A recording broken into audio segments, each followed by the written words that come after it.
Welcome to the Sense of Soul podcast. We are your hosts, Shanna and Mandy. Grab your coffee, open your mind, heart, and soul. It's time to awaken. Today we have with us an Emmy Award-winning producer and New York Times best-selling author, Lionel Friedberg. Lionel has spent 50 years making films. He has worked for PBS, National Geographic Society, Discovery Channel, A&E, History Channel, just to name a few. His interests include ancient history, investigations into the nature of human consciousness, to the paranormal, and everything in between. He has received numerous awards for both his books and films. This intro seriously could last all day because this man is truly amazing, and we are so very honored to have him with us today to talk about his latest book and his journey. Welcome, Lionel. Thank you for having me. It's my pleasure and it's my privilege to be on your show. Thank you. Your life story is truly amazing. I thought it's going to sound pretty arrogant of me to set this down, like boastful. Look what I've done. And then I thought, it's really not about that. I want to share this with people because I think people may take some degree of hope and optimism from what I have experienced. And I just wanted to give it out, share it. It's not about, telling folks what I've done, but it's what we're all capable of being and doing and learning and experiencing. That's what it's about. That's one of the reasons why we started our podcast, because at first we didn't have a lot of resources to go to when it came to asking some of the questions that we were asking. And we're like, well, who do we talk to? We had each other. And so we were like, you know what? We should talk about this so other people don't feel alone. Oh, absolutely. And to kind of go through the journey out loud so that other people could join in with us. Well, kudos to you guys for doing this. I totally admire you for having done this. People need this, and they need a resource to go to like what you are now providing. It's essential. I have learned that the learning process never ends. It's a continuous journey of discovery. And the more you go, the more amazing it is. You talk about Shannon and I's favorite things. I mean, UFOs, near-death experiences, your journey throughout different countries. When you think about your life as a whole, are you like, wow, I mean, if there was one word you could pick to describe your life, what would it be? I guess the only word that I could use is just very blessed and very privileged to have gone through all of that. How did your journey start? Like, who were you as a child? My memories go back to the age of about 3 or 4. So we're talking about still the late 40s and then, of course, the 50s. And that was apartheid was alive and well in all its ugliness in South Africa. And that's the world I grew up in. But of course, I lived in a very privileged white society. We all had servants. It was iniquitous beyond belief. That's how it was. And it was by law that there would be no contact. The twain never met between white or black. It was a dreadful society in which to grow up in. And I kind of became aware of that at a very, very young age.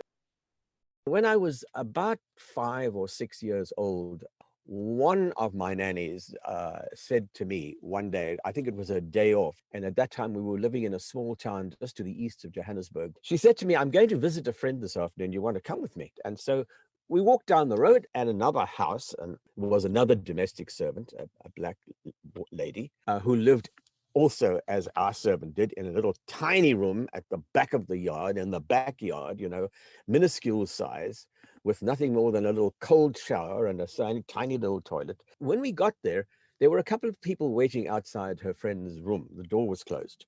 And she said, we have to wait a bit because she's seeing some people and we have to wait. She said, it won't be long because she's a doctor to these people. And I thought, what? What does that mean? And I'm this little kid. And the doctor for me is a guy who was in a white coat who used to arrive in his car in his black bag and his stethoscope.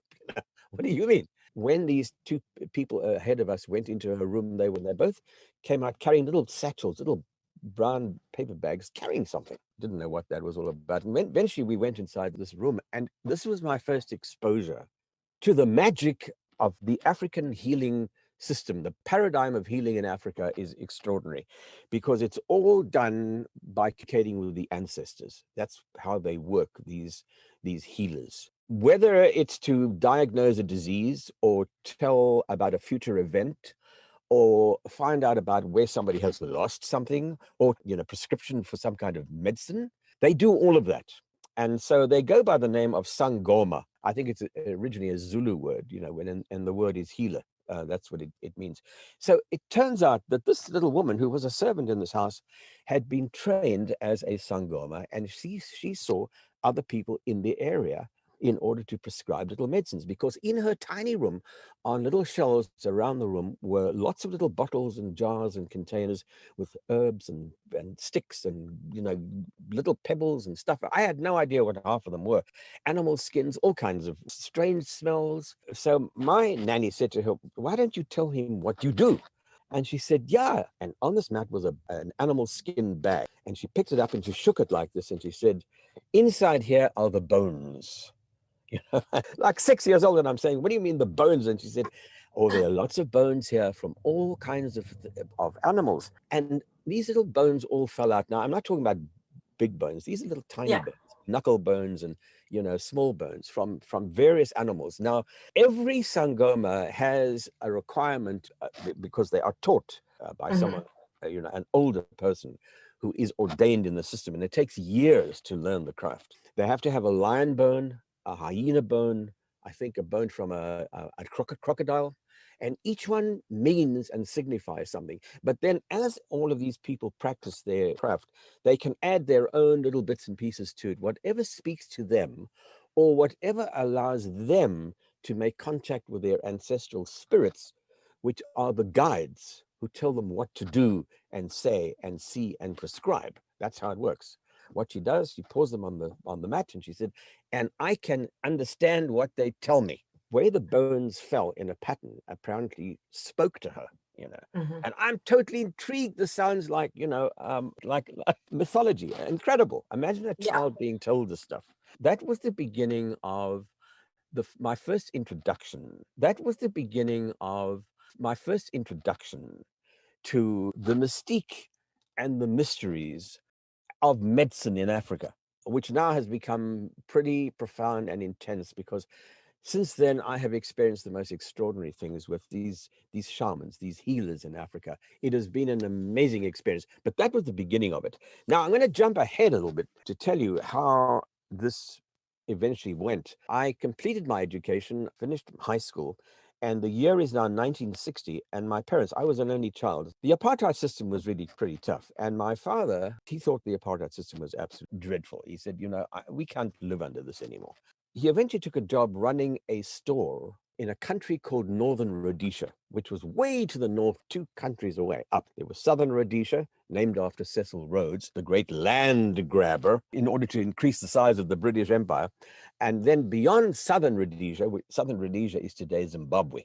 And beyond that was Northern Rhodesia, which today is the Republic of Zambia. My father got a job there. He was a watchmaker by trade. He learned his trade fixing watches. It was a mining area. They mined for copper up there. So there were a string of little towns called the Copper Belt. When my folks decided to move, I wanted to go with them. And I'll tell you why. Because my mother, bless her soul, loved the movies. And she would drag me to see the movies right from the time I was a kid, 4 or 5 years old. I fell in love with Esther Williams and Red Skelton and all these people, and Carmen Miranda and all those amazing Technicolor, musicals. And I thought, that's what I want to do with my life. So when I first decided to leave South Africa, my mother said, "Now you go to university and you get yourself a life and you get yourself a degree, and go and do something, respectable." But I had been given a little movie camera by a cousin of mine, a used one that, he got a new one, and he gave me this, and it changed my life, because from the age of 11 onwards, I was making my own home movies about school events and my friends' birthday parties and things like that. So I thought, wow, now is the opportunity for me to go and make my movies about Tarzan and the African Queen and King Solomon's Mines and all of those wonderful adventure films in darkest Africa.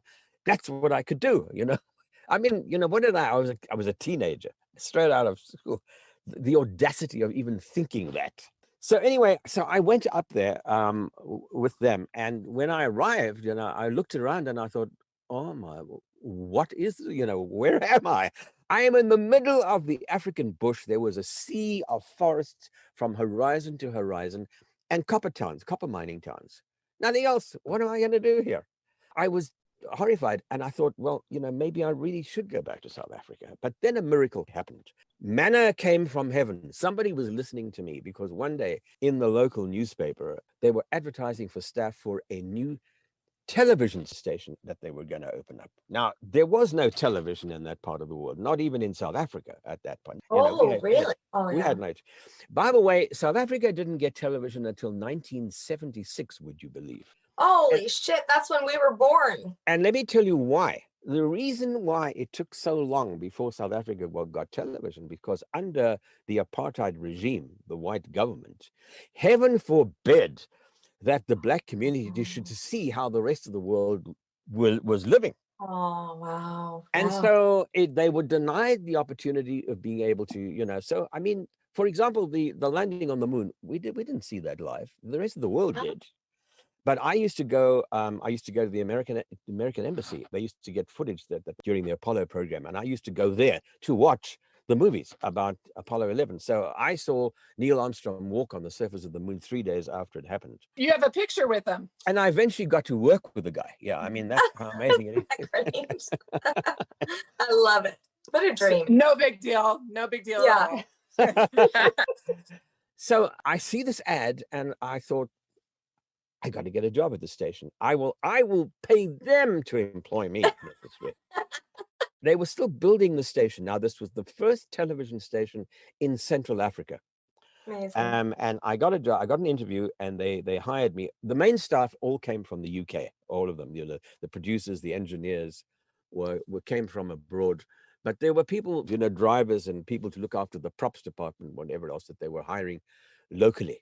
Mainly, they were really looking for, servants and people to do the dirty work. But I got a job in the props department, looking after cereals and, little trinkets and things and all that were used on live advertising programs. We had live advertising shows. So-and-so has got a special offer today on Coca-Cola, and that kind of stuff. So It's amazing.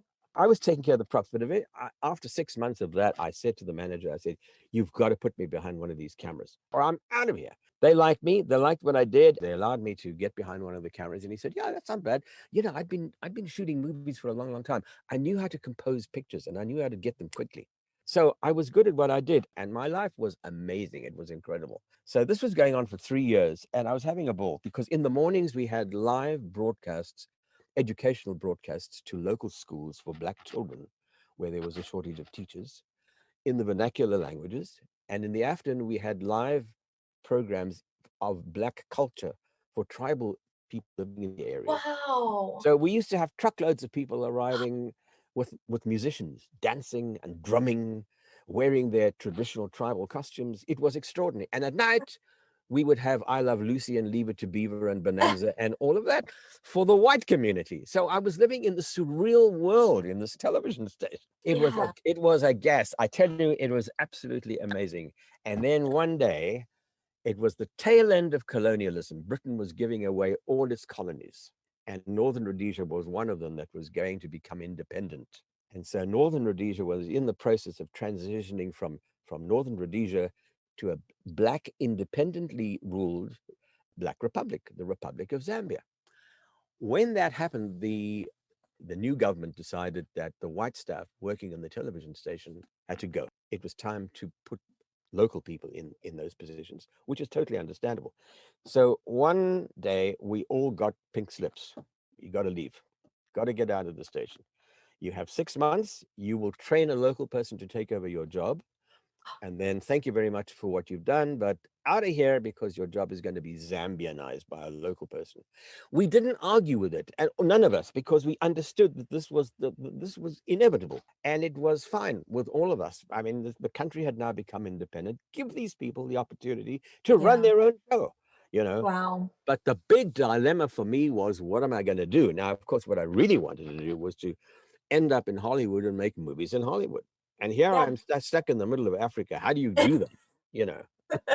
So I had no choice but to consider going back to South Africa, where there was quite a thriving film industry. And of course, as was always the case, in the days of colonialism, we all had servants, and even there up in the wilds of Africa, we had a young black guy. He wasn't much older than me, who worked for us. The next day I went to him and I said to him, David, I said, I've lost my job. What do I do? What should I do with my life? And he understood that. And I said, I don't want to go back to South Africa because there was apartheid there. And David, who was a Bemba, a member of the Bemba ethnic group, he understood exactly what I was saying. And he understood my reticence to return back to South Africa. And he said, well, let me see if I can find someone who can help you make up your mind.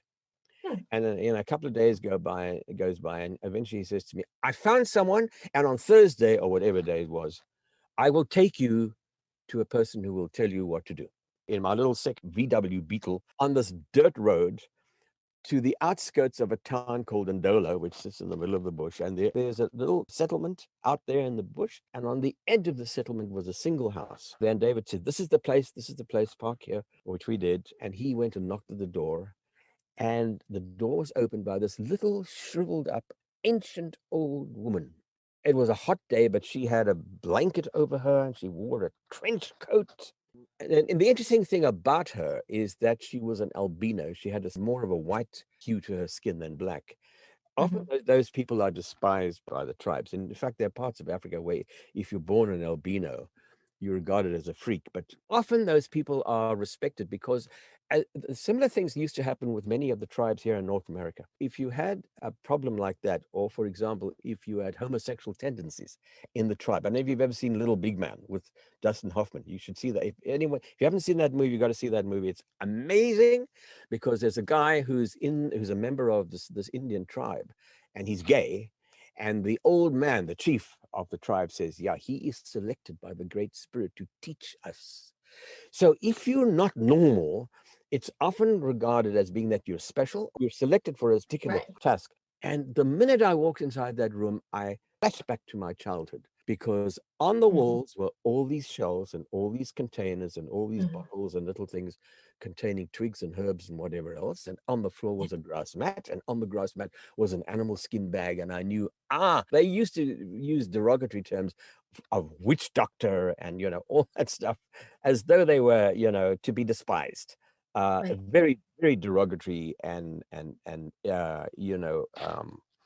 awful way of looking at it. But we knew nothing. Whites knew nothing about what was really going on in this world. So so I immediately recognized her as being one of those people that I'd been introduced to as a child way back. And she spoke no English, and she said to David to tell me to sit down on the floor, which I did, and she gave me this bag. Then she sprinkled some snuff, which is ground up tobacco leaves, into it. And then she shook the bag and she turned it upside down. And this woman was ancient, and her eyes were sort of half closed. She couldn't see very well, but she threw the bones down on the grass mat. And the minute she did this, she pulled back in horror. And I thought, oh my God, what is that? And she says to David, she says, I can't see. What are these bright lights in my eyes? And David says to me, he says, she wants to know what the big bright lights are. She cannot see you. You know what she was seeing? She was seeing the lights of the television station, of the studio. Oh, right. And the minute that happened, I knew that I better listen to what this woman was saying, because this isn't nonsense. She was seeing stuff that we weren't seeing, but she certainly was. And the way all these bones and things and little other trinkets, as I said, each one of these people add their own little bits and pieces. Sometimes a bottle top or a charm or a marble or all kinds of stuff. Whatever works for them, they add to their bone set. And so this woman was picking through this with her long bony fingers, touching the bones and telling me things. Well, when she started, she was nonstop for an hour. She was just sprouting information. And David was trying his best to keep pace with her, telling me what she was saying. And she told me through him things that were absolutely amazing. And every one of those events that I didn't understand at the time, because I didn't know what she was referring to, and I didn't even think she knew what she was seeing, they have all come true. Every single one of them has come true. And I'll give you an example. She says to me, now, Zambia sits in the middle of Africa. There's no ocean there. This poor old lady probably had never been further than 10 miles from the village where she was born. She had never seen the sea. But she says to me through David, she says, he will cross the big water. The big water, he will cross that, and he will go there into that direction, pointing to the north. He will go there, and there will be more lights over there. And he will meet very famous people over there, you know. He will one day go to a world where there is no color. It's only white. He will one day go into the bush, and he must be very careful because there will be a great beast that will almost kill him. And he must be very careful of the big water because in the big water, he will come very close to dying. One day he's going to be very, very, very sick. He's going to be so sick, and the only way he's going to be able to get better is to go back to the place from where he came. I don't understand anything that she's telling me. Wow. However, she did say, I'll have 2 wives, and how many children I would have. And all of this has come true. The numbers, you know, I've been married twice. I have 4 kids, exactly. But all the other stuff, she was speaking in riddles. I didn't know what any of it meant. But one of the most amazing things, what she told me was, one day he's going to meet a man who is very, very close to the most evil man who ever lived in the world, ever. Oh. Now imagine, what do you make of this kind of information? You know, I understood none of it. I made mental notes, of course, of all of these things, and I did keep a little notebook on all of this. I don't know what happened to that notebook, but you know what? As my life unfolded, I realized one by one, as things happened, oh my God, this is what this woman foresaw. And the first time it happened was, I always wanted to go to North America and work in Hollywood, work in LA. But at those days, the United States government was not giving visas to whites from South Africa because of the anti-apartheid policies of the US government. I mean, this was part of the system to try and bring down apartheid. So if you wanted to immigrate to the United States from South Africa, it was very, very difficult those days. But I did get a visa to go and live in Canada. So I went to Canada, and so I immigrated. I took a ship. Those days, you didn't fly, and I'm talking about 1966 now. You didn't fly, you went by sea. If people traveled around the world, most people went by sea. So you know what? I took a ship from Cape Town to Southampton to England, and from there I was going to sail across the North Atlantic to Montreal. And halfway on that first part of my journey, just as we crossed the equator, I was up on board the ship one night, and there's a big star system in the south called the Southern Cross. It's as prominent in the sky as the Big Dipper is here in the Northern Hemisphere. And I used to look at the Southern Cross every night, and every night the Southern Cross was getting lower and lower and lower in the sky. And I became aware of the fact that, my goodness, I am moving from one side of the planet to the other. I was suddenly aware of this movement, the slow progression from south to north on the Atlantic Ocean. And you know what? Yeah. It hit me. Oh my word, this is what that woman meant. He will go on the big water to the north. That's what I'm doing. And that was the first time that one of these big realizations hit me about this woman, what this woman had foretold. And then I can go on and give you examples of all of those other events that she mentioned. You know, like, for example, one day he will go to a world where there's no color. Everything is white. There's only white there. Well, in 1991, I did a show for PBS for a science series where I went down to Antarctica, and it was a scientific expedition to basically look at, is global warming happening? Is the ozone hole getting bigger? Are the oceans getting more acidic? Is climate change really taking place? What is human activity doing to the environment and the biomass and the ecosystem down in the Antarctic, where there are no cities and freeways and whatever else? But can you see the effects of human activity down there? It's a great place to take a temperature and see if the Earth is healthy or not.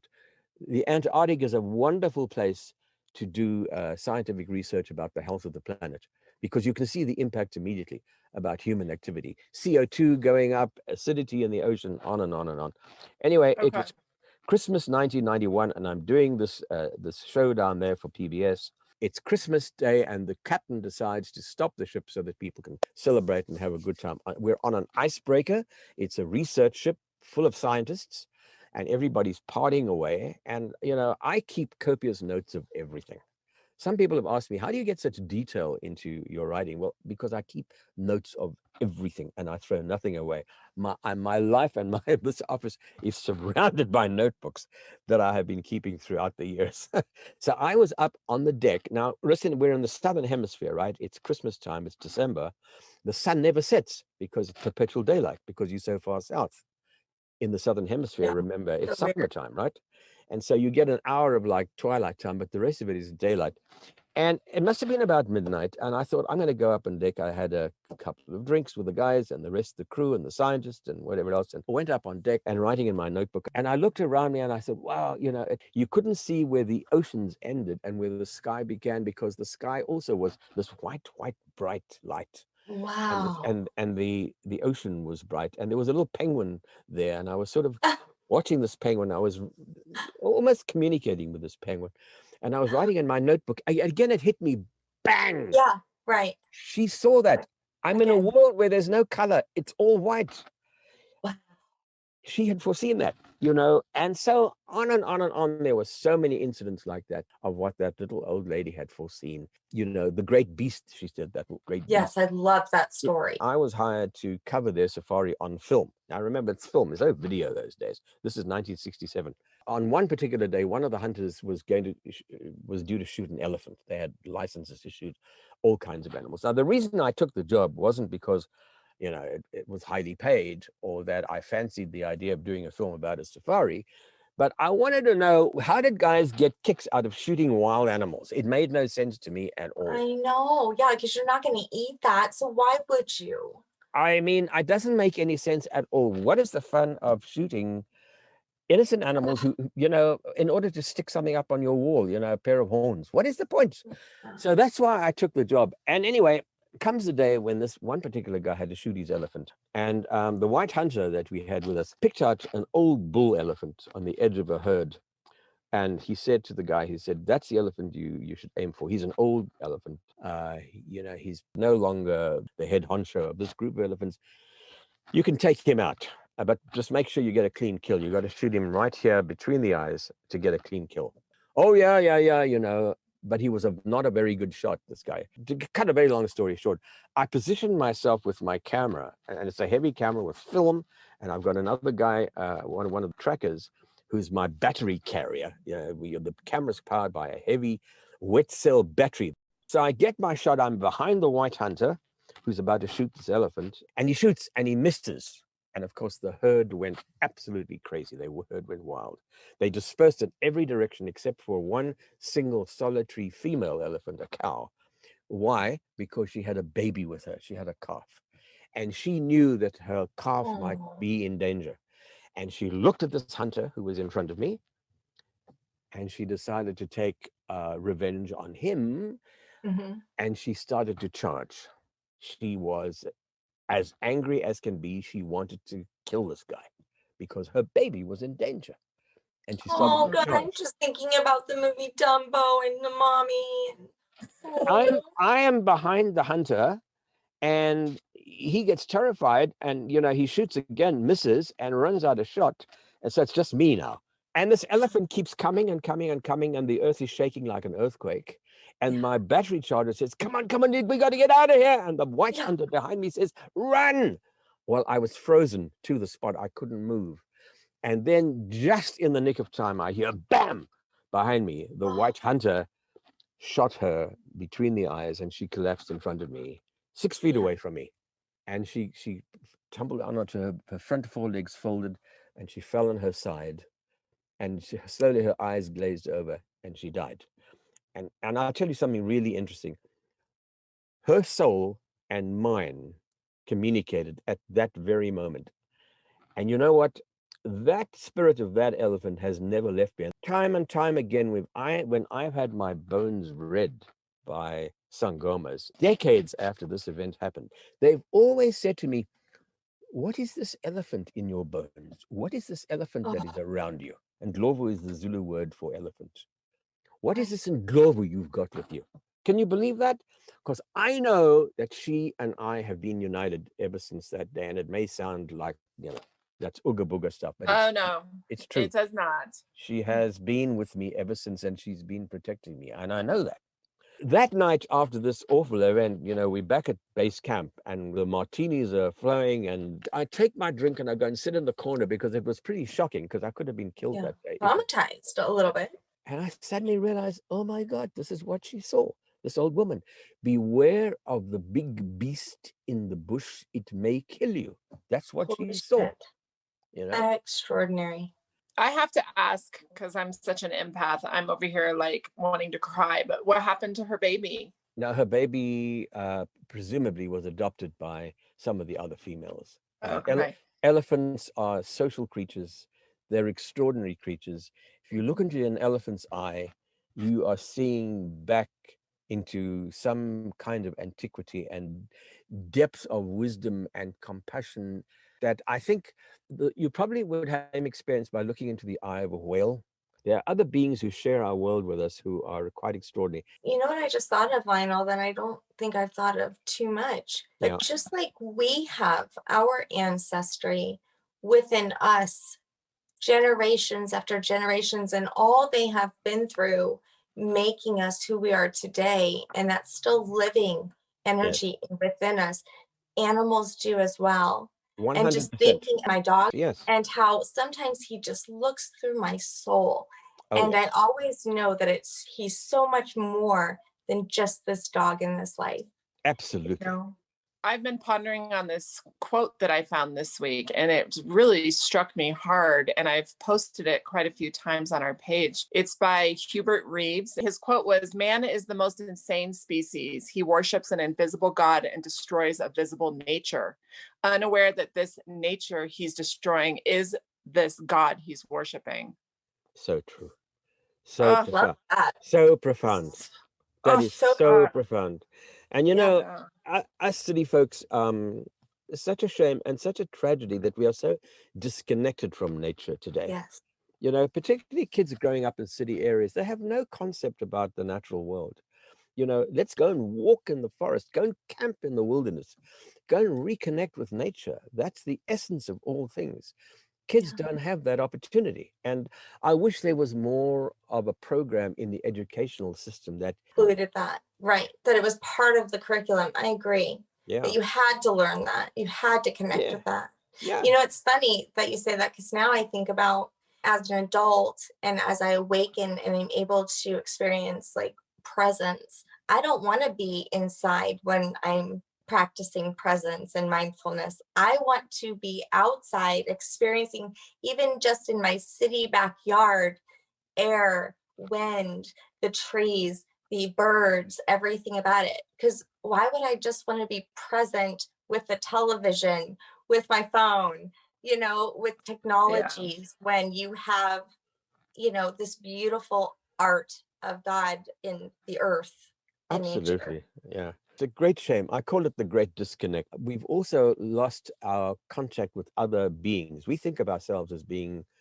it's a very much an anthropocentric world. It's about us. Yeah. We tend to ignore that there's so much other life and sentience and consciousness, and they all have emotions and feelings, and they know fear and pain just as much as we do, and we ignore that to the degree we do. Industrialized factory farming is one of the most awful criminal things that we've ever invented, because these creatures are treated like commodities. They're not commodities. Every one of them is an individual life with a history and a feeling and an emotion, and we regard them as being nothing. It's just the day will come, and I'm going to make this prediction that, and I'm not the first one to say it, so it's not an original at all. I'm quoting some of the great people of history, that the day will come when we're going to look back at this period as being one of the most savage criminal periods of all time because of factory farming and the way we treat animals. There was a documentary done on Netflix I watched, Cowspiracy.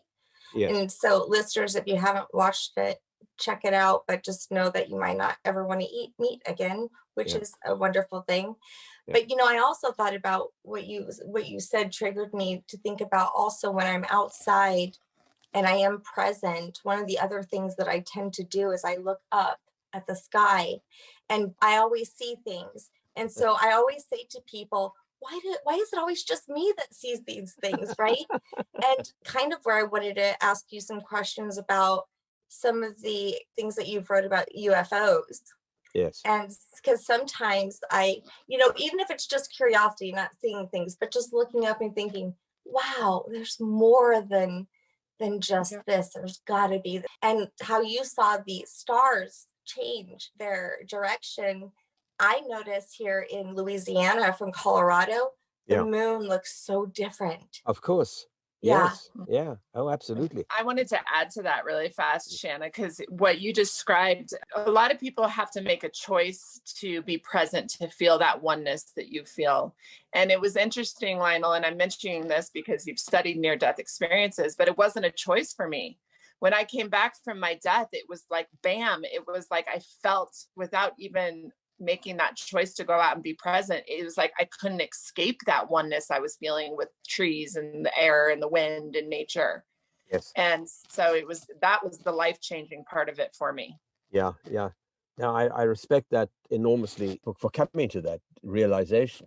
If that's what it took to get you there, it served a very valuable purpose. Other than the fact that you realize, I'm quite sure after your NDE, there's more to it than we think. This is not what it's all about. We are not purely physical being. We are more than that. The physical body is not who we are. It's a shell, it's a container, and we can exist outside of it. And I've done some extraordinary work. I did a big show called Beyond Death, and I did some work with some extraordinary people, including a man by the name of Dr. Robert John, who ran the PAIR unit, which stood for Princeton Engineering Anomalies Research Unit at Princeton University. Now, this is a top-notch guy. He's an engineer, but what he wanted to do was, he was a deep thinker. What is consciousness? And does consciousness also have energy? In other words, if you look at an object or you look at a piece of paper, can your thoughts make that paper move, have an influence on inanimate object? He wanted to find this out. This is an engineer, a nuts and bolts guy. I mean, not an ooga booga department. It's about nuts and bolts, and he builds bridges and electronic circuits. Yeah.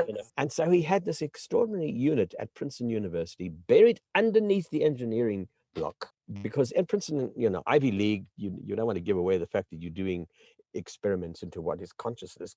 They just kept very quiet, but he had this unit going for like 25 years. And over that period of time, he and his team, including Brenda Dunn. Now, Robert John unfortunately passed away, but Brenda Dunn was his associate. She's still around, and she still runs a research division unit, not at Princeton, elsewhere now. And she still writes prolifically on the topic, that they have proven many, many times that consciousness can influence inanimate object. Consciousness can make random number generators, digital things just flicking by in an electronic little device. For example, the project would say, try and make the number 9 come up more often than any of the other numbers in the series of numbers. And you know what? It happens. People can do that. People could actually make little tiny model cars. Do that. You do that? Well, I do that with tubes all day. Yeah, you see, I'm a 9 person, and 9 is in my life all the time. But I'd love to hear your story, but I guess that's for another topic, another day. So there were folks who could actually make little model cars move in certain directions on a tabletop, which they found out at this unit. So consciousness isn't buried in the brain, little synapses flashing, buried in human tissue. It's outside of that. It doesn't exist inside our bodies. It's beyond that. So is that your soul, your spirit, your consciousness? What is it? We need to find that out. And I'm totally intrigued by anybody doing research into the nature of consciousness. I don't know if you're familiar with the Monroe Institute in Virginia. Do you guys know about that? I don't think so. No. Well, it's worth looking into. The Monroe Institute in Virginia has been going for a long, long time. And what they do there is they raise consciousness by stimulating your brain with 2 different audio signals. Yeah, I've seen this before. And a lot of people go there, mainly, burnt out businessmen and executives who just want to learn how to relax or, go into a state of mind that gets them away from the stress of everyday living. And so they go there for 10 days at a time, and a different signal is piped through each different ear. And what it does, it has an effect on the brain. It does raise your consciousness. They say they sleep better, they think more easily, they're far more relaxed when this happens, but other things happen as well. And I was talking to a guy who used to work for NASA. I won't mention names, but he was a rocket engineer. He designed rockets. He went there and he said, you know what? I went there 3 or 4 times, and as I went through this process over a period of years, my consciousness level was getting to such a degree that I could actually travel outside of my body. I'm going to say this, and it's going to sound crazy to you, but it's happened to me. I have traveled beyond this planet. I have traveled to other parts of the galaxy. I have met my ancestors. My consciousness is not rooted in my body. I have learned how to go outside of my body. And I've met many, many other people who do that. But the Monroe Institute, totally scientific based, this is no nonsense. It's based in science. Yeah. This is what they're discovering, that your consciousness is limitless. And which Carl Jung has been saying, forever. There you go. There you go. Right. Yeah. I think it's so crazy how very similar Louisiana is. I got to say this quiet. How similar, actually, it shouldn't be that surprising. Louisiana is very similar. Marie Laveau. Oh, yeah. And she was one of the voodoo queens, but she didn't come from there. She came from Saint Domingue, which is now Haiti, but still same practices, right? And also they have the great Zulu Mardi Gras parade here. Oh, yeah. That is still in tradition. She came here and she had to added some Catholic traditions. So that way, some of the things that you were talking about, I think were in her practices. Yeah. But she added some saints here and there. And also she became Catholic. It was a law back then. So she also had to be Catholic. But I just find it very interesting that we've been seeing that as such a fear, right? When really, is it not just a gift? And look at how she was able to prophesize all of these things in your life. And then you were able to, throughout your life, validate. Are you finding that these things are still happening today? One that lies almost at the core of the book, and that is this kidney illness that I developed and that I'm still dealing with. And it turned out that I have this idiopathic, which means they don't know what caused it. This woman told me, she said, you are going to get very, very sick. Well, I was very, very sick, and I still have this illness. It's not gone away. And when she said to me, this nganga, in Zambia, they don't call them sangomas, they call them ngangas. But this old lady, this old nganga, she said to me, when you will get very sick one day, and you will be really sick. And the only way you will get better is to go back to where you came from. So when I developed this kidney complaint, and this was in the early 90s, I have a friend who's a surgeon. He's also from South Africa like me, and he's exactly the same age as I am. And he, for years and years, has been studying the shamanic ways of the tribes of Africa to learn how is it possible for these people living in the boondocks to prescribe medicines for their clients that are as often as effective as Western medicine. He wanted to learn about that, and he wanted to learn the African paradigm of healing. So he did this, and he eventually actually became ordained in the way of the African shaman. He's still in practice today as a general surgeon, not far from here in Santa Barbara. And when I got this kidney disease, he said, I'm going to Africa to go and study the ways of the shaman for a month. I'm going to South Africa. Why don't you come with me, see what it's all about, and maybe they can help you. I said, Dave, you're a surgeon, and yeah. And you taught at Stanford University, and you're telling me to go and see a witch doctor? Maybe there are some herbs and whatever else that they have in their arsenal, which may help your condition, which isn't working right now, because I wasn't getting any better. I was really in a very serious situation. My nephrologist said that you're either going to be in dialysis within 10 years or you're going to be dead. And this is nearly 30 years ago. So I went with him. And when I met his teacher, a wonderful old man, this is in Swaziland, which is actually the wrong term because the country's renamed itself. It's now called Eswatini. It's a small country, lots of mountains, absolutely magnificent country. The Swazi people are closely related to the Nguni group of people, which are the Zulus. They speak a similar language, and fascinating. And anyway, so I met this guy, and he throws the bones for me. And I had lots of bones thrown for me because I'd met many shamans prior to this. And I also did a series in the 70s called The Tribal Identity for television in South Africa, which looked at all the tribal groups and met lots and lots and lots of sangomas on that trip. And that's why I said all of them, whenever I met them and filmed them, at the end of it. So I'd always say, please, won't you throw the bones for me? And the first thing they always told me was, what is this elephant? You've got this elephant with you. You've got this involver, you know? But anyway, this guy, he throws the bones and he says, oh, I didn't tell him about my illness. He looks at his bones and he says, oh, I'm so sorry. I said, why? He says, you need serious help. And I said, that's true. And he said, and you know, you really need some serious treatment. And I'm going to recommend someone even more powerful than me who may help you with your illness. You need to get a femba. Just the word frightened me. I had no idea what that meant. I said, what are you talking about? Femba, like, oh shoot, where do you put that? Like femba. Yeah, exactly. What color is it, you know? FEMBA. And he said, I'm going to introduce you to someone. So on this one particular day, we go to this small little town where there's a trading store and there's this guy outside that I'm introduced to. And I'm told that he is the man who may really be consequential in my healing process, who will do the femba. I asked, what does femba mean? And it turns out that femba really means an exorcism. They will exorcise from your soul, from your body, from your being, the bad spirits or the negativity or whatever it is that's causing your illness. This you're like, okay, I'm sick, but I need an exorcism. You need a femba, yeah. Oh my God. But you know, again, it's about, you know, our cultures are so different. They're not really referring to getting rid of a demon. It's about getting rid of negative energy. It's about getting rid of the bad stuff. There's negativity in your system. And this man performed a ritual on me. I was taken to his little compound way up in the mountains, magnificent view looking right over the whole of Mozambique. Gorgeous, you know, you could see to the end of the world. And in this hut, this round hut, were all these women. Some of them were his wives, but some of them were from other areas in the region. Drumming is very important. Yeah. In the African tradition, drumming summons the ancestors. It's essential in so many rituals. And it's got power to it. That there's an energy in the drumming.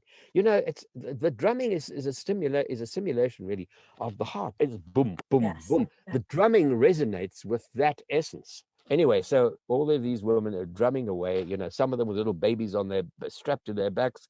Were you freaking out? I abandoned everything I ever knew because I was told to undress. And I was allowed to wear only my little brief scant underwear. Pair of underpants. Underwears, little whitey tighties. Yes. Okay. Nothing else. And I'm sitting surrounded by all these women, and I just threw everything to the wind. I thought, whatever's going to happen, whatever will be. But yeah, I was freaking out because it was scary. There was no sign of this guy, and I'm sitting in this hut. There's a fire in the middle of the floor. I'm placed next to the fire with my feet stretched out, sitting there, and drumming all around me. And suddenly, like about 20 minutes later, at the far end of the hut, through a door, appears this guy in his tribal regalia, in his beads and his grass skirt and his rattles strapped around his ankles, and his eyes bloodshot, you know, like he had become another human being. Oh my God. I'm thinking like Indiana Jones, Onam Shiba, Onam Shiba, Onam Shiba. Exactly like that. You know, you got it. It's exactly that. And there's this guy with these fiery eyes, and it's like he was possessed by something. I have no idea what. And you know what? He comes into this hut, and he dropped down onto his hands and knees on all fours. He'd become an animal. And what it reminded me most of all, the way he walked, was the way a hyena slinks through the bush. That's how he reminded me of that. And he was grunting. It was. I would have been like, I was scared shitless. Yeah. And he comes up to me grunting, and he starts to smell me, going all the way from my feet all the way up to my body. And when he eventually gets to the region smelling your sickness, where he comes to where my kidney is, he wants to wreck. Yeah. And two of his assistants ran out with a barrel, and guess what? He vomited the slime into the barrel. It was unbelievable. And the drumming is going crazy, and this guy's doing this, and I am just terrified. But just letting all this happen and watching this happening to me. Wow. And then he smelled all over my head. Yeah, I could hear his breathing, you know, here in my ears going down. Yeah. And he gets to the other kidney, he goes and gets sick again. Oh my God. Into this barrel. This is awesome. Yeah. At the end of it, he stands up and he folds his arms like this, looking down on me, and he starts making various proclamations. And he says in Swazi, I didn't understand what he was saying, but it was translated to me afterwards with the guy that I was with, that he said, you know, you need a walking stick because the walking stick will symbolize your ancestors. And you need your grandfather to be with you. Your grandfather comes from a place very, very far to the north. My grandfather on my father's side, this was in Latvia. I didn't even know where Latvia was on the map. And it shows that your grandfather, he will help you. The walking stick will symbolize your grandfather. Whenever you go out, you take the walking stick and you will be walking with your grandfather, and he will take care of you, and he will summon the spirits of your ancestors, and they will heal you, and they will always be with you. It was a beautiful, terrifying, amazing experience. I have to tell you, I go nowhere without that walking stick that was carved for me, for my grandfather, who I'd never met. And you know Oh what? my gosh. I should have been in dialysis years ago. I should have maybe been dead years ago, and I'm still going. Go figure. What can I tell you? Wow. That's wow. First of all, you're an extraordinary freaking storyteller. I mean, Mandy Yeah. and I, we love storytellers. We always are like, oh my God, tell us a story. Who was the evilest man in the world? You want to hear about that? Yes. Let me tell you, because it was one of the most incredible things that this old woman had foretold. I had no idea what she was talking about. But now we go to the year 1983. This is like, you know, almost 20 years after she told me this. I'm living in South Africa. I'm doing a series of films on the history of South African Airways.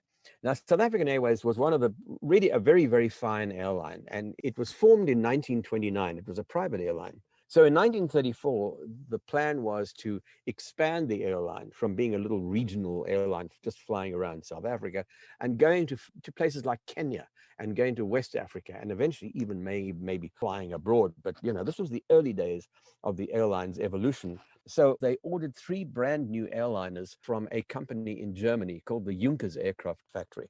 These were Ju-52, amazing aircraft. They sat about 14 passengers, similar to the early Ford Trimotor here in the States. Metal-skinned, reliable, but a range of about 1,000 miles carrying 14 people. So they ordered 3 of those. But now how do you get aircraft from the factory in Germany all the way to Johannesburg without sending them by sea because they're too big to put on a ship? You got to fly them down Africa. And how do you do that? In those days, remember, there are no alternative airports to land at. There were very few airfields anyway, no weather forecasting, none of the services that you have today, no communications, no navigational aids. How do you do that? And one of the pilots of delivery flights of those first aircraft, apparently, while we were doing our research, we found out that he was still alive.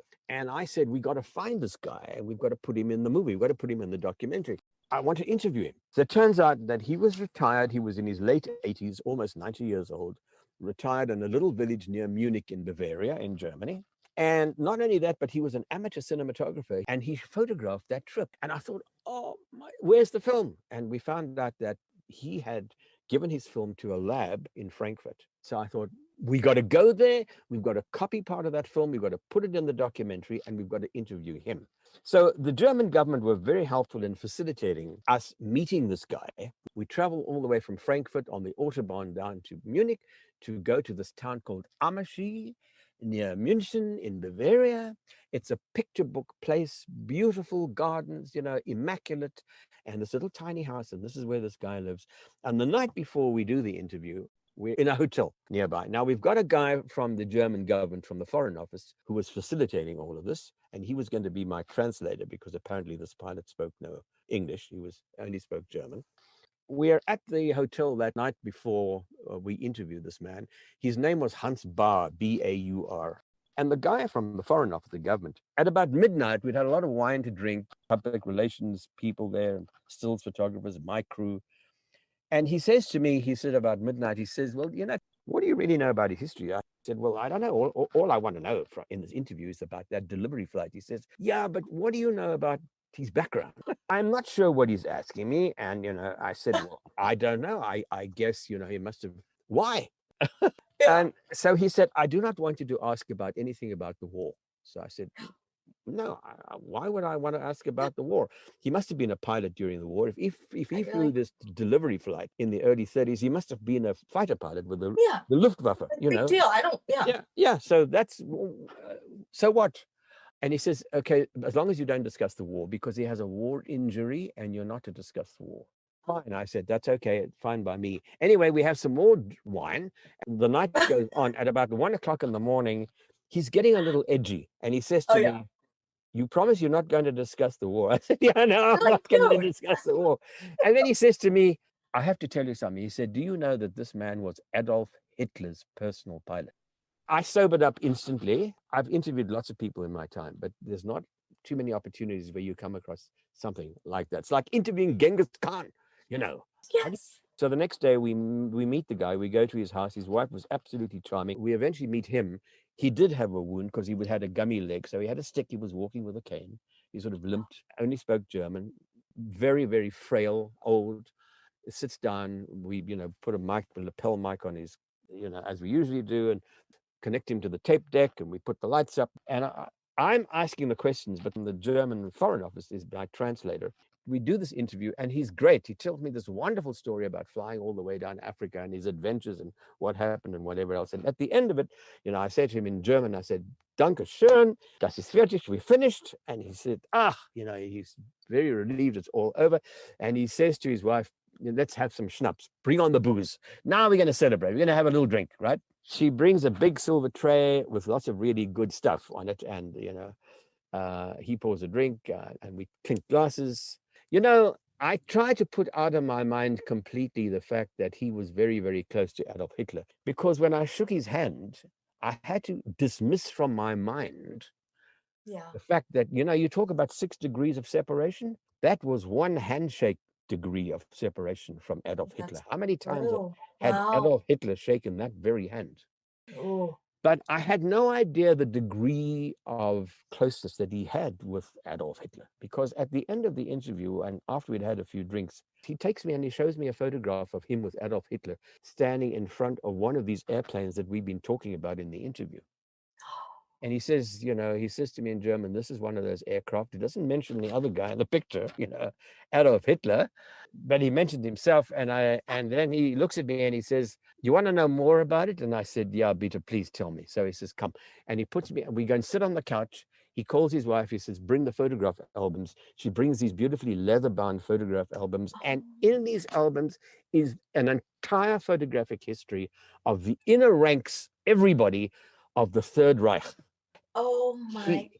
He's in many of these photographs, and every time Hitler had a state dinner or he's meeting with Mussolini, this guy Hans Bauer was always there. He says he and Adolf Hitler were friends from way, way back. When he married his first wife, Adolf Hitler gave him his wedding party in Adolf Hitler's apartment in Munich, way before he even ran for becoming Chancellor of Germany. He says to me that, Hitler took great care of him. I didn't talk about the war. I didn't talk about the Holocaust. I didn't talk about any of that stuff. But he shows me all of these images. He was a sweet man. And I wasn't going to be judgmental. I only tried to see him as a pilot, but he was one of the closest people that Adolf Hitler ever knew. Hitler trusted nobody, by the way. Even his closest confidants, people who worked with him in the inner ranks of the Third Reich, he trusted no one. He always thought his life was in danger. But this guy was his confidant. And he was very afraid of flying. But when Hans Bauer was flying his plane, he was absolutely fine with that. So they were really, really close. And so he gives me this inner look at the Third Reich from his perspective. And it's extraordinary. Yeah. And at the end of the day, we're driving away. And there he was outside of his house with his little wife, two little old people waving goodbye to their guests. And it suddenly hit me. That's what that woman was talking about. You will meet a man who was very, very close to the most evil man who ever lived. How do you explain things like that? You don't. I have to say, I'm surprised he's not on like a witness protection program or didn't change his name. He was never held up for war crimes, like some. Oh, I see what you're saying. He was a pilot, Yeah. He probably didn't have a choice either, so I can't imagine with demons that he needs to go to Swahili land and get taken out. Anyway, he's long gone, and he signed a photograph of me for me of him with Adolf Hitler in it. What? And it says to Lionel from Hans Bauer, and I've got this picture.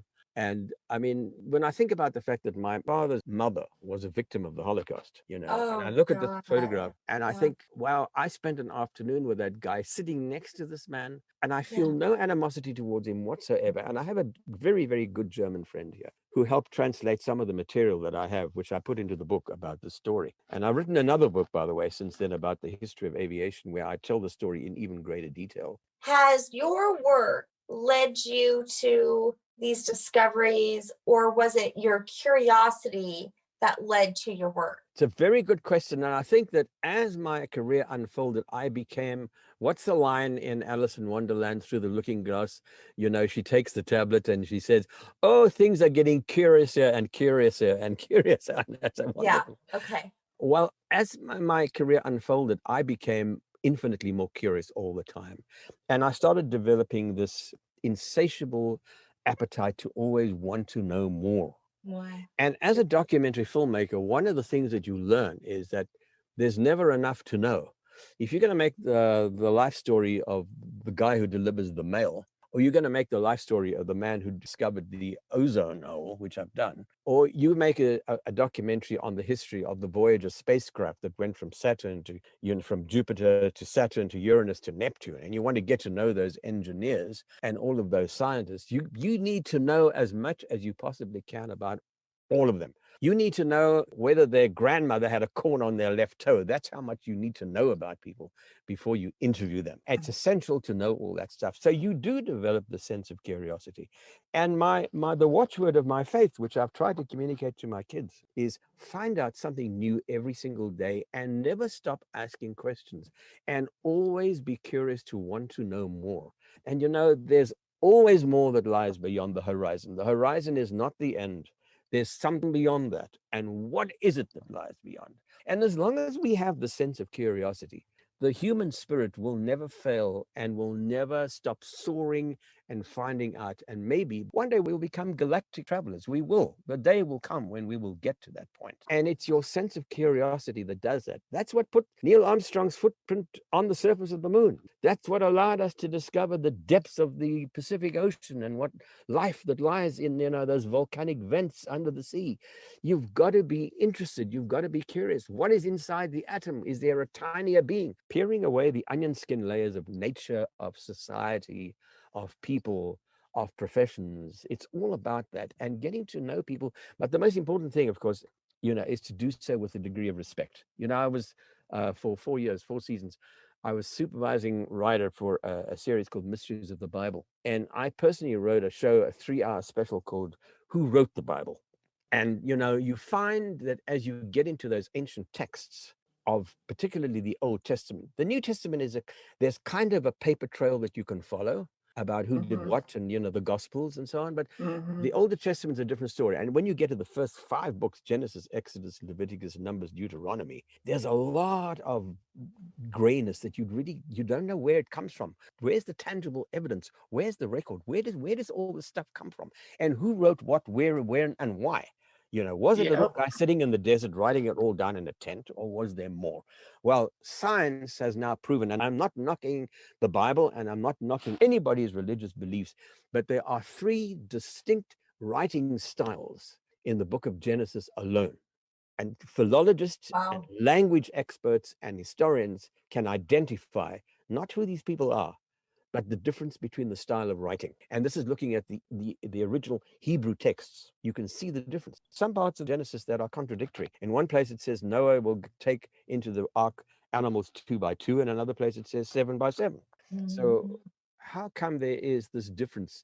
And you can see that these books are based on other sources that were combined, and thank goodness they did, because the Bible is an amazing book, and the lesson of the Bible is terrific because it teaches you humility, teaches you good sense of behavior, how to respect your neighbor, love thy neighbor, whatever you want to call it.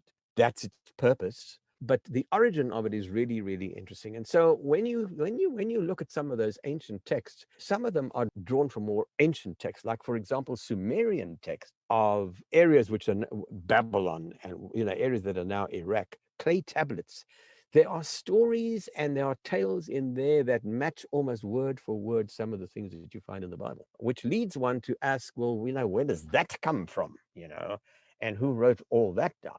And it's about learning humility, and it's about being curious, and it's about just being respectful without knocking anybody's faith or beliefs. You got to be respectful of everything, but be open-minded enough to always know that maybe that isn't everything. Maybe there's still more to know. And that drives me every single day. I tell you, rarely does a day go by where I don't read until like 2, 3 o'clock in the morning. I'm on my tablet and I read the New York Times and I read The Economist and I read the newspapers of the world. I got to know stuff. Otherwise, you stop and you dare not. We dare not do that. We've got to be curious and you've got to keep going. You know what? Thank you for the reminder that, because when Shannon and I started to grieve our religion, it was very disheartening and very frustrating. And almost, we were angry. We were angry at a lot of the lies we'd been told.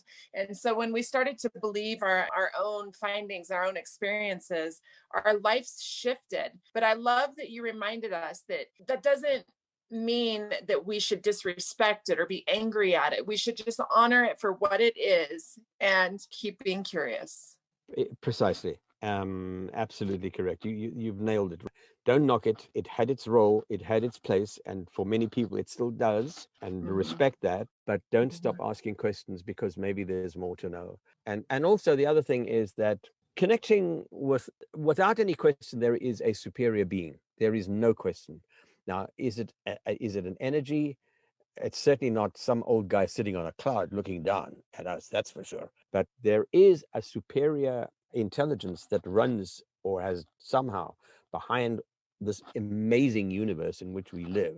And I don't think we're ever going to find the answer to that. Yeah. But that's part of our quest. And we're all on a journey, maybe slowly unraveling the answer to that question, but that's not what we're about. But the thing is that, keep looking elsewhere, keep on asking, is there more to know? Beautiful message. I cannot let you go without asking this last question. Did you actually see with your own eyes a UFO? Yes, I filmed one. Yes, it was in Canada. It was 1966. It was in Saskatchewan, and we filmed it above a potash plant, a potash mine. It was sitting in this white cloud of dust, huge circular object with a triangular shape underneath it. I rolled film. We filmed it. There was a very small crew. I ran film on it. Those were the days of film, no video. When we eventually got back to Montreal, we were looking at our dailies after we'd been on this documentary trip, which was a documentary about the history of housing, how urban areas developed around in Canada. And so we're looking at all the dailies, and everyone there says, "What on earth is that?" Well, none of us knew. And so the head of the camera department says, "We got to send that. There's a thing done in the States called Project Blue Book. Why don't we send it to those guys? Maybe they can tell us what that is. Maybe they can use it." Oh my God, they took it. So they sent it to, I think it was Wright-Patterson Air Force Base in Ohio. And by courier service, I forget what the courier service is. We're talking about the year 1966. That's a long time ago. A very hot time period for UFOs, though. Yes, of course. Well, it's always been hot. There's always UFOs around the world, always. Sometimes you hear more about it than others, but this goes on all the time. When you saw it, though, with your own eyes, you knew what it was. I didn't know what it was. I mean, I felt instantly that this thing is certainly not man-made, that's for sure. Okay. It is. Wow. And I was always interested, by the way, in UFOs, because when the first book came out by Adamski in the 50s about UFOs, I, as a kid, read that, and I was petrified. But I fell in love with the topic. And then in 1953, when I saw the first version of War of the Worlds, man, that changed my life. I would never have a window open above my bed, because I always said, this red hand coming through. Yeah. But I always believed in aliens, and I always thought, aliens could be real. But when I saw this device, this craft sitting in the cloud, not making a sound, not a window, nothing. And we ran film, and then we sent this to Project Blue Book. And after they got it, they denied receiving the film. That, for me, told us a lot, because the thing is, they're denying it. Why? Because they don't want us to know. It goes back to Roswell. We've been told that was a weather balloon. Give me a break. That was no weather balloon. How many books have you written total? Well, nonfiction, 3 books. Most of my work has been film. I write all my own documentary films. Yeah. This is the newest one. Forever in My Veins is available now. And tell us about that title really fast. It pertains to a couple of things. First of all, that the spirit and the essence of Africa is still very much in my blood. I'm a white Caucasian guy, But I come from the African continent, and Africa is in my blood. The whole mystery of that place and the history of that extraordinary continent still courses through my veins, forever in my veins. And I learned this more so by learning about the African shamans. And it's also to do with my love of film. Film is in my veins as well. So it's got many meanings. But the main one is to do with this African context, of the shamanism. That is the glue that holds all of these very different stories together. Hey, Lionel, was wondering, I know that you're vegan. I'm vegan, yeah. And because I was just thinking about, I'm like, where can I get myself some of those bones in a bag so I can be shaking them and telling some futures with them?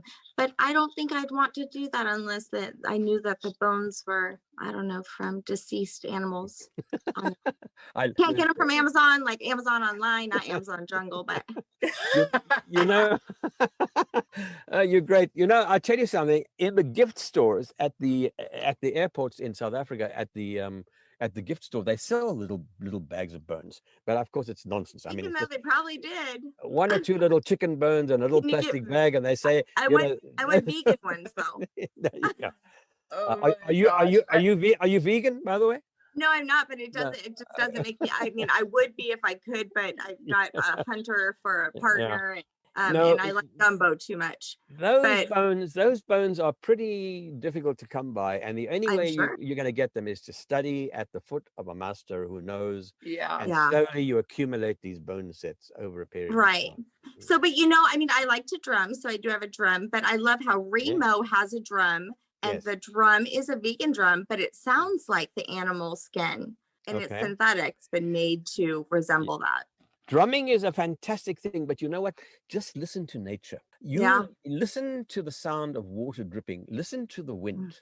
Listen to the rustling of leaves. All of that is music, and all of that will move your soul and teach you a lot, just as much as the musical instruments that we play. It really is. I play bird sounds in my car when I drive around the freeways of LA. It just takes me to another dimension, It all speaks. I love it. Birds are my go-to. I love birds. So tell our listeners where they can find your book. The book is available from Amazon.com right now, or Barnes and Noble. And if folks really want to read an excerpt of the book, they can go to my website. There's I think there's 1 or 2 chapters on my website that they can read. My website is basically my name, LionelFriedberg.com. I love it. So this is your most personal book? This is my life as I wanted to share it. I felt compelled to share this. I felt it unfair to keep all this to myself. I want to inspire people to really believe in themselves and the wonders of the cosmos and the wonders of the world. And we're all part of that. I end my book by saying, we're all connected, whether we're people, ponies, or petunias, we're all connected to this incredible grid, and that grid exists throughout the cosmos. I know that. When's the documentary coming out on it, or movie? Because I just like the life of Pi, I think is extraordinary. But when I think about everything you were talking about, I could visualize it. It was very exciting. So I'm seeing movie or documentary. Well, I'll have to give that some thought and see, maybe we can do that. Yeah, we'll see. At the moment, there are no plans, but who knows? It's certainly something to consider.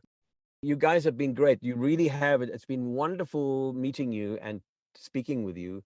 And I thank you so much for this opportunity. And I thank folks for listening to this. Thank you so much, guys. Thank you very much, Shana and Mandy. You've been absolutely amazing, and it's been a pleasure. I appreciate being on yours. Thank you so much. Blessings. Namaste.